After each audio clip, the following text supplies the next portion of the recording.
Hey guys, get ready with me and let's chat about what the heck is happening with our hair. Well, my hair. I don't know if you're experiencing changes as well, but over the past 2 to 3 years, my hair has definitely changed, and I think it has to do with a combination of stress combined with normal aging. Don't get me wrong, thankfully, my hair is still healthy and it still grows at a nice steady rate, and I know some of you guys don't notice the difference, but I really do. So the first thing I noticed about 5 to 6 years ago was the graying. I dye my hair today because I have so much gray hair that it makes me look older than I actually am, and I'm just not ready to deal with that. But I first noticed the signs my hair was aging when the gray hair popped up. It was a little at first, but then it started to spread across the front of my head, turn bright white, and then spread into the back of my crown. I'd say that now my hair looks salt and pepper colored when my hair is not dyed, and I'm not a fan of it for myself, but maybe one day when life slows down, I can learn to accept it. I honestly would have no problem if it was all like bright white, but I'm not into like that dusty salt and pepper color for myself, so I'm just not there yet. There's other reasons I've had a hard time accepting the gray hair as well, based on just what happened in my life and what I do for a living, but maybe I'll chat about that in another video some other time. Anyway, gray hair is the most obvious sign of aging. It's when the cells that produce our hair's melanin slow down and they eventually stop producing pigment at all. The next thing I noticed in my hair was that the curl pattern changed. This happened around the same time as the graying occurred.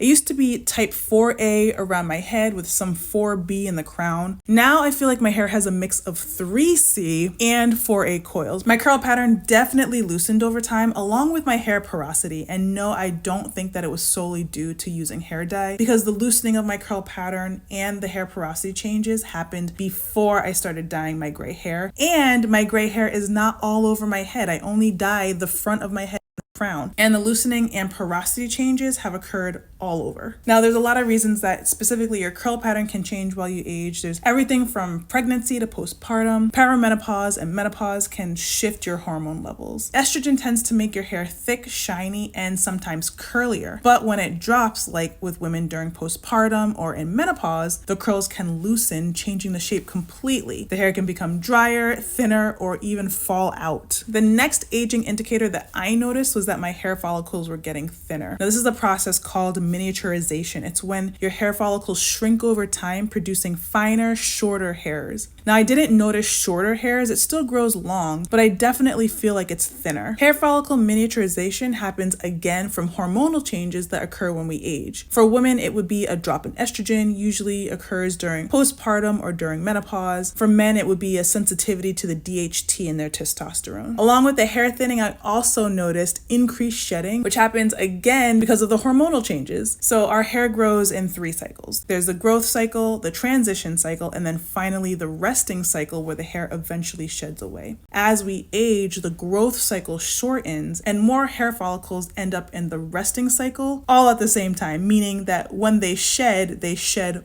all together, reducing the total amount of hair on your scalp at one time. But the hair can also increase shedding and thinning due to, you guessed it, stress. And Lord knows I entered a stressful period of my life in 2019 with my relationship ending, the world entering COVID, my business being challenged from COVID, and dealing with all of this while also learning how to become a single mom of 2 young children. I'm honestly just grateful to still have hair on my head after all of that. Chronic stress, like what I deal with now, floods the body with cortisol and other stress hormones. This disrupts the hair growth cycle, again causing a large number of your hair follicles to shift into that resting phase at the same time. The cortisol hormone from the stress also causes inflammation at the scalp, which can shrink the hair follicles' growth cells, making the hair growth phase now shorter and weakening the new hair that grows out so that they grow in more fine and fall out more easily. Stress also triggers the fight or flight response in your body, redirecting blood away from non-essential functions like hair growth in order to support vital organs instead. So hair follicles end up getting less nutrients, and it causes thinner, more brittle hair. In some people, high stress like this can also overactivate the immune system, causing it to actually attack the hair follicles. And this is in the case of alopecia, where your hair falls completely out and you're bald. Now, if it's not stress, sometimes hair loss and hair thinning is also a sign of an imbalance happening internally. For me personally, I am also extremely low on iron and vitamin D, and I have to supplement in order to get what I need. If you feel like you're losing an abnormal amount of hair or that your hair is thinning, you'll definitely want to consult a physician on top of getting your body moving. Ask for blood tests to help determine what might be happening internally. And I know firsthand that not all physicians take our concerns seriously. They often think it's just in our heads. That's why the sponsor of today's video, MIDI Health, is such a great resource for women who are entering and navigating this midlife journey. MIDI Health is a virtual care clinic whose mission is to truly hear and understand women. Created specifically for and by women, MIDI Health wants to transform women's lives through best clinical practices and easy accessibility by accepting insurance in all 50 states in America. When it comes to perimenopause and menopausal symptoms, which I am still shocked that I am even sitting here talking to you guys about, it sneaks up on you so quickly, along with the skincare, hair care challenges, the hormonal changes, the weight gain, and the weight fluctuations, 75 to 80% of physicians are uncomfortable or untrained to talk to patients about it. That's why it's so important that if you're dealing with these types of challenges, you're speaking with a clinician that's trained in perimenopause, menopause, skin, hair, and weight management to get the support and solutions that you need. Every time I have a checkup, I am coming with a laundry list of things that I think are wrong with me.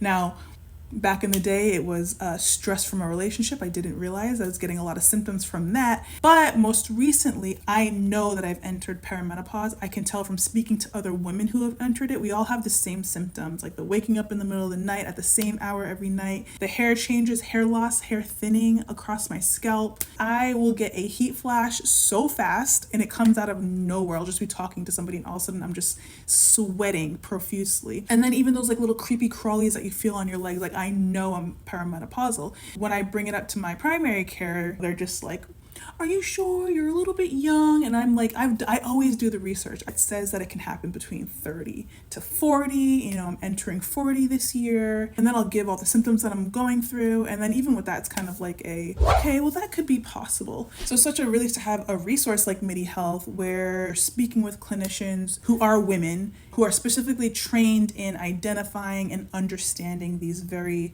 niche challenges that happen to women as they age. It's really easy to book a virtual visit. Just set up an account, enter your insurance provider, tell MIDI about your symptoms, and then choose a time to meet with your clinician. You'll have access to all the virtual visits necessary to dial your treatment and take preventative steps moving forward. They'll also partner with your other doctors and refer you to various in-person treatments if needed. MIDI is not a subscription, there's no membership fees, and they bill your insurance just like any other healthcare provider. So if you'd like to take the next steps and learn more about this new journey that you're entering or get information about any questions for challenges that you've been navigating, join the more than 200,000 women who love and trust MIDI by clicking the link in my description box or go to trymidi.com/natural85 to schedule a virtual visit today and use the code SAVE15 to get $15 off your first prescription product with your booked visit. And thanks again to MIDI for sponsoring. Now back to the video. So now that we know our hair is aging, and yes, this is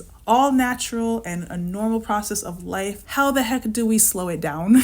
Well, I'm still figuring this out myself. I really don't have all the answers, but what I do have is the interest and time to trial different solutions. So the first thing I did was check my diet. What am I missing and what do I need to supplement? And of course, your physician can help you with this as well. Once I found those cracks, I needed to force myself to stay consistent with my supplementation. So I have this supplementation issue where I'll have a supplement on the counter, but for some reason, I just won't take it. It's like such an easy thing to do. Just pop the thing in my mouth, swallow it down. But for some reason, I'm just like, nah, I'll do it tomorrow. It's so infuriating to me. Like when I think back of like all the missed days because I wasn't consistent, it's infuriating. But consistency is something that I am definitely working on today. My staple supplements include vitamin D, fish oil, iron, turmeric, and calcium. Now, these are the supplements that my body is missing that food alone is just not enough to recover. And I also utilize hair vitamins as well. But what else can we do? You can make sure that you're eating balanced meals and getting the hair supporting nutrients you can through the foods that you eat. You should also make sure your scalp is thoroughly washed weekly to help remove buildups that could cause inflammation. You want to make sure that you're protecting and stimulating the hair follicle. And then of course, avoid excessive heat, friction, and tight hairstyles. I am so strict on remaining active these days. I make sure that I exercise at least 3 times a week to try and reduce my cortisol levels. If it's left untreated, it can result in some pretty traumatic hair loss and body and organ issues, which I really don't want. So yes, guys, your hair is changing. If you are aging and changing, yes, of course your hair is changing. It's not all in your head, but you don't have to sit back and just watch it happen or just feel bad about it. All in all though, I'm very thankful for the hair that I still have. I think it's beautiful even with all the changes, and I think having a positive, grateful attitude while you navigate your solutions is really important. Remember, it may not be exactly as it once was, but it's yours. It's still beautiful and it deserves the same love, care, and support, if not more, while it ages. Loving and doting on your aging hair is definitely a form of self-love. I appreciate my hair more today than I ever have, and I feel blessed to still have it, no matter the color, texture, curl pattern, or thickness. I hope this video will help you feel the same way about yours. And guys, I'll see you in the next one.